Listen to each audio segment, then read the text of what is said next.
ഈ മരത്തിന്റെ പേരെന്തോ? ചോരവേങ്ങ അല്ലേ? ചോരവേങ്ങ. അപ്പൊ ഇതിന്റെ തൊലി എന്താക്കും, ഞങ്ങൾ കൊണ്ടുപോകും. ശരീരവേനൊക്കെ ആയാല് ഇതിന്റെ തൊലി കൊണ്ടുപോകും.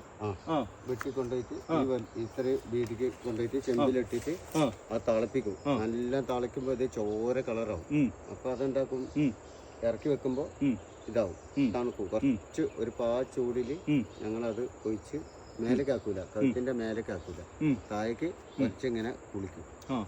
വേദന അന്നേരം മാറും. ഇത് എത്രല്ല ഉള്ള മരുന്ന് ഈ മരം?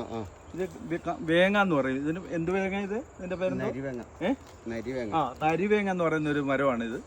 ഇത് കണ്ടില്ലേ, ഇതിന്റെ ശകലം തൊലി പൊളിച്ചപ്പോഴത്തേക്ക് അതിന്റെ ചോപ്പ് ഉണ്ടോ? ഭയങ്കര ചോപ്പാണ്, രക്ത കളറാണ്.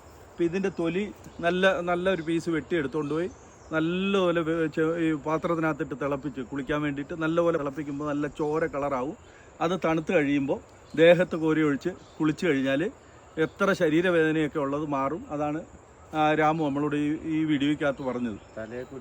തലയിൽ ഒഴിക്കാതെ ദേഹത്ത് മാത്രമേ ഇത് ഒഴിക്കാൻ പാടുള്ളൂ. കുളിക്കുക. കുളിച്ച് കഴിയുമ്പോൾ എത്ര വലിയ വേദനയും മാറും, ശരീരവേദന മുഴുവനും മാറിക്കിടും. അങ്ങനെ ഇവരെല്ലാം ഉപയോഗിക്കുന്ന കാട്ടുവേങ്ങ അല്ലേ? എന്താ വരുന്നോ? നരിവേങ്ങ അല്ലേ? നരിവേങ്ങ എന്ന് പറയും, കാട്ടുവേങ്ങ എന്ന് പറയും. ഇതിന്റെ കളർ കണ്ടാലും ശകലം തൊലി അങ്ങോട്ട് പൊട്ടിച്ചപ്പോഴും ചോരവേങ്ങ, ഇങ്ങനെ കാട്ടുവേങ്ങ, നരിവേങ്ങ എന്നൊക്കെ, ചോരവേങ്ങ അല്ലേ? ചോരവേങ്ങ എന്നൊക്കെ ഇതിന് പേര് പറയും. ഇത് ഇവരൊക്കെ ഉപയോഗിക്കുന്ന, ശരീരവേദനയ്ക്കൊക്കെ ഉപയോഗിക്കുന്ന ഒരു വലിയ നല്ല മരുന്നാണിത്.